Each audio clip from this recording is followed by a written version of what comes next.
তত ভালো হবে। চারদিকটা তেল বের হয়ে এসেছে। এখন দিয়ে দিব এরকম টুকরা করে রাখা আলু। আলুটাকে আমি পানিতে ভিজিয়ে রেখেছিলাম যাতে কালো না হয়ে ওঠে। এইবার আলুটাকে মশলার সাথে নেড়ে ছেড়ে মিশিয়ে নিব। হালকা সিদ্ধ করার জন্য প্রায় 5-6 মিনিট নেড়ে ছেড়ে রান্না করে নিব। এখন ঢাকনা দিয়ে 2 মিনিট রান্না করব।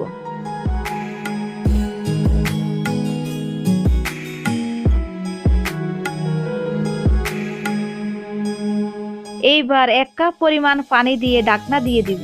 এতে আলুটা ভালোভাবে সিদ্ধ হয়ে যাবে।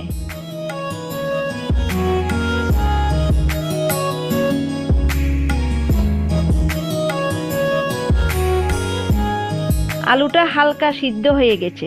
এখন এই পর্যায়ে টুকরা করা বেগুন এতে দিয়ে দিব। বেগুনটা এই পর্যায়ে দিবেন।